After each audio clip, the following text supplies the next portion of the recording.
Hi everyone, welcome back to my channel. ఇది వచ్చేసి Sunday లాగండి. సండే వచ్చేసి మేము గుత్తి వంకాయ మసాలా కర్రీ చేశాను. ఫస్ట్ ఎలా చేశాను ఏంటనేది ఈ వీడియోలో మొత్తం చూపిస్తాను రండి. ఫస్ట్ వచ్చేసి ఒక బౌల్ తీసుకుని దానిలో వాటర్ తీసుకుని దానిలో కొంచెం సాల్ట్ వేసుకోవాలి. నెక్స్ట్ వచ్చేసి ఇలా వంకాయలు ఉన్నాయి కదండి, ఈ వంకాయల్ని మనం ఇలాగా మిడిల్లో కట్ చేసుకోవాలి. ఇలా ఒకసారి మళ్ళీ నెక్స్ట్ వచ్చేసి మళ్ళీ ఇలా ఘాటు పెట్టుకోవాలన్నమాట.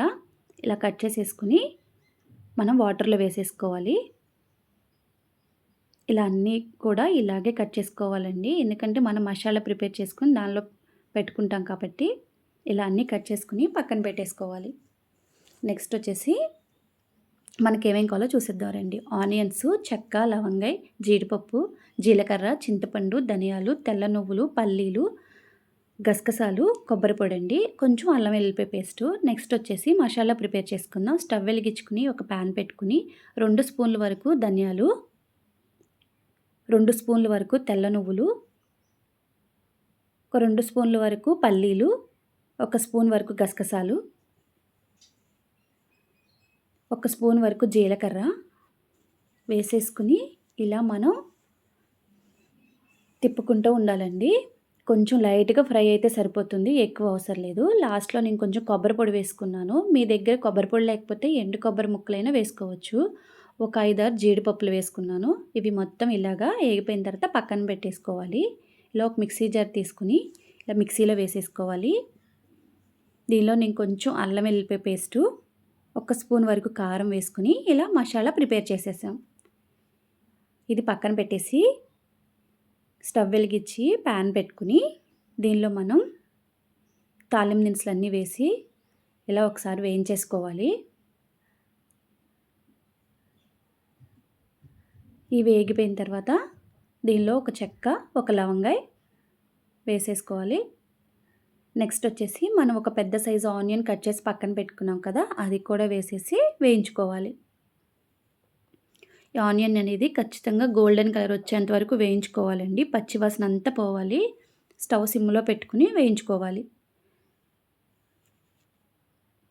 నెక్స్ట్ వచ్చేసి మనం వంకాయల్లో మసాలా పెడదాం రండి.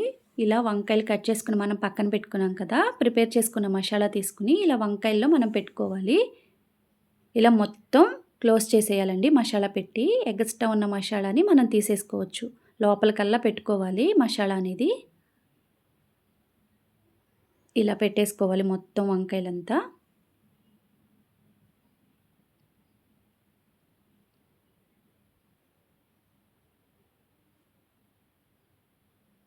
ఎగస్ట్రా ఉన్నది తీసేసుకోవచ్చు పైన. లోపలికల్లా పెట్టుకోవాలి. ఇవన్నీ పెట్టుకుని పక్కన పెట్టేసుకోవడమేనండి. నెక్స్ట్ వచ్చేసి ఆనియన్స్ ఇలా మనకి మగ్గిపోయినాయి బాగా, చూసారా.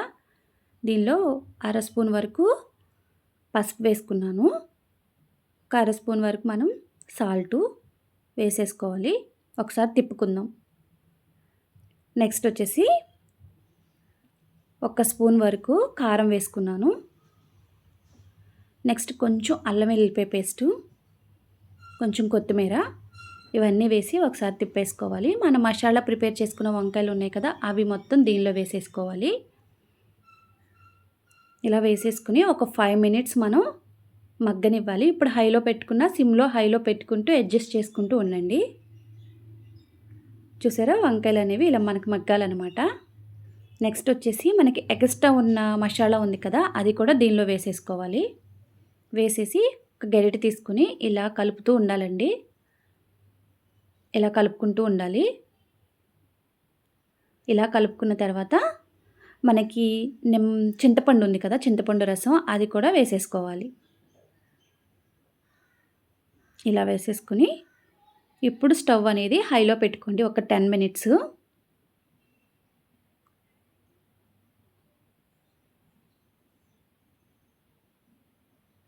ఒక 10 మినిట్స్ హైలో పెట్టుకుంటే సరిపోతుంది మనకి.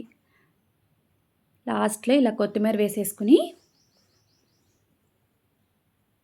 దించేసుకోవడమేనండి. చాలా టేస్టీగా ఉంటుంది. ఒక సర్వింగ్ బౌల్లోకి తీసేసుకోవడమే వంకాయ కూర. ఇది చపాతీల్లోకి, రైస్లోకి చాలా అంటే చాలా బాగుంటుంది. తప్పకుండా ట్రై చేయండి.